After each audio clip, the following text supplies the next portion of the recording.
Hi Mama, my name is Aida and this is the second part of the video about postpartum, where I would like to share my lessons and tips and things that helped me to recover and feel better and enjoy my new life with the baby. If you haven't checked the first video where I shared what was my postpartum experience like, I will leave the link down below, so please check it out. So let's get started. First things is I would like to say that helped me the most is moving my body. Like if first few 3 months when my mom was here with me to help with the baby, I would catch up on sleep and I would take my time to rest where I will have an opportunity.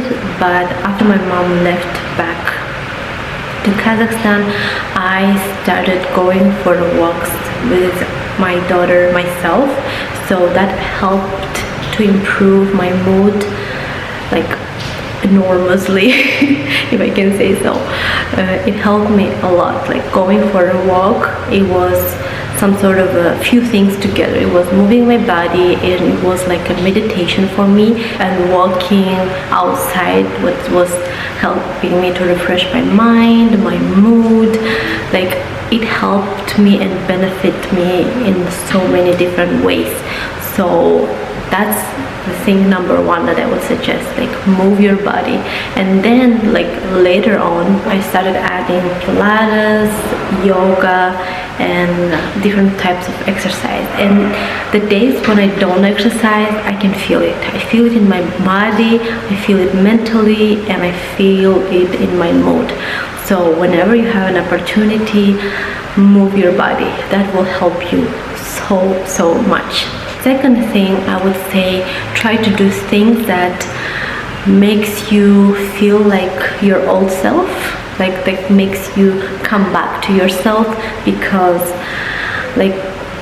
it's so easy when the baby comes, you feel like you lose yourself, you lose your identity, you feel like that part of you was completely gone, and you feel like that you lost yourself in your marriage, in the motherhood, and you don't even know who you are anymore. That's a really difficult and hard place to be. Honestly, that was the hardest thing for me, one of the hardest things of the postpartum. And checking my old pictures helped me a lot. I would see pictures from the past of myself and I was like, wow, this is me. These are the things that makes me Aida, and I would try to do those things whenever I could. Either it's journaling, meditating, doing yoga. It's all of those things were part of me, and that was making me keep coming back to myself. And yeah, even though my life right now is much better in many ways, I would say that my old self was more motivated, more disciplined, more put together in a way that she was old me. She was putting more efforts in everyday life. So that's what I was trying to do when I could do that. So next thing I think is another important things to keep in mind is to talk with your partner in advance. How is your life is going to be after the baby comes. I think it is essential and will put away so much stress from your life, because every person will know what they're expected to do and what their role in the family is. I was disappointed because I had an expectations that was not fulfilled, and expectations that he didn't even know in the first place. For me, those things were so obvious. Of course the baby comes, it's our baby, and we will do this together. It was so obvious for me, but for him, I missed the part that he is also the first-time parent.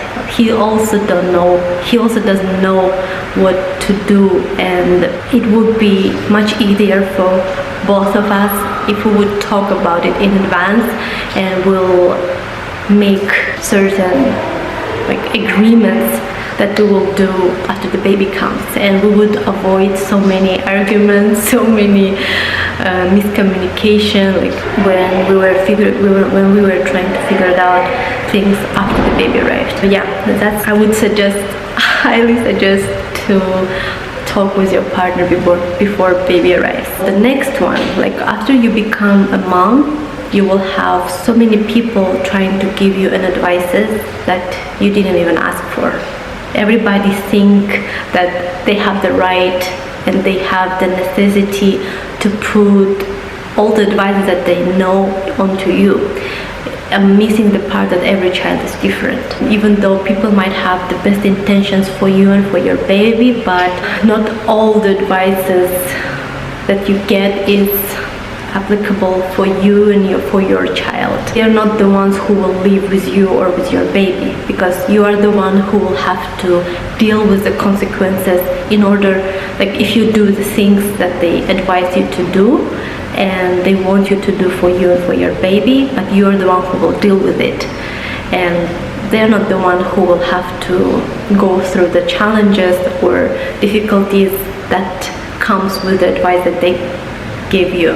By listening everyone in order to be nice for them and show that you value what they are doing for you, first of all, you betray yourself. So it comes at the cost that you have to go against yourself in order to please someone else. And last but not least, it's important to bear in mind that, again, that each child is individual. What worked for them might not work for you, because every child needs individual approach and individual understanding and figuring out what works for you and for your baby. So at the end of the day, it's important to do what makes you and your baby happy. And what baby needs is a happy mom and not the exhausted one that tries to please everyone else around you. Because at the end of the day, you're the one who's going to deal with everything 24/7. Also, the first 40 days, I think it's very important to take your time to recover. Self-care for the first 40 days is crucial for your own recovery and also for the baby. Even in China, even they have the certain centers where the mom can go. It calls 月子中心, which is the center for the mom and the baby. And the first 1 month, the mom spends time over there to recover. They eat nourished food. They keep themselves very warm. They try to do certain massages, different types of things to make you recover really well. And also you have a help with the baby for the first month. This is the thing that I learned before coming to Bolivia. I heard from many Chinese women that it's very in high demand, those kind of centers. Of course, it costs a lot of money as well, but that's something that Chinese people pays a lot of attention to. And it's the same in Kazakhstan. For the first 40 days, it used to be the mom and the baby, they're not allowed to go out anywhere, and people are not also allowed to visit you. And that was another thing that shocked me. In the first hour after I gave birth, there were a lot of people coming to the hospital.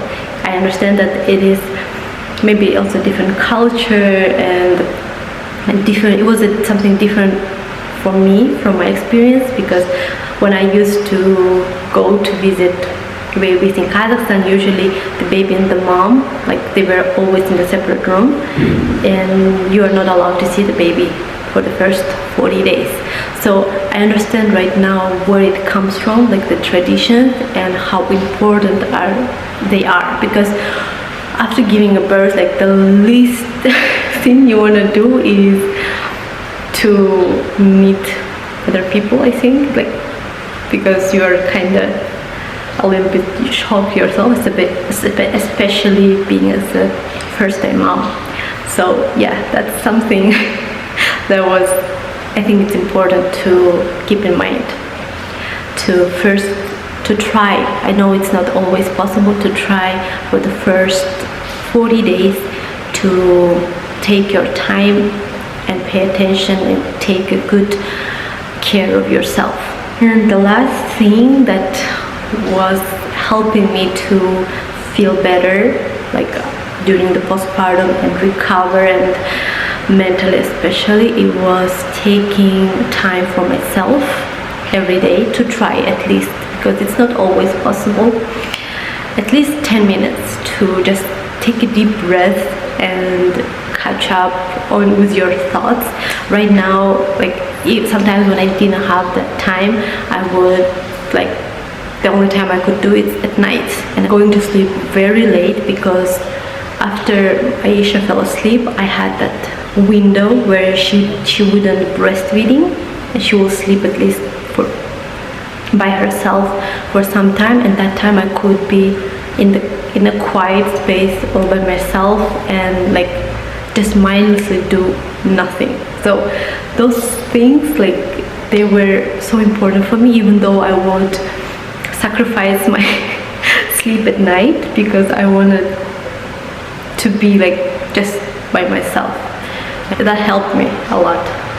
Sometimes it will help me to organize my thoughts. These are the things that I think is important to do in order to not lose your mind being a mom, because honestly, like, I didn't know how hard it can be. I was seeing other moms, and I have cousins who were becoming mom, and honestly I have a huge respect to them, and I admire them a lot because they made it look so effortlessly.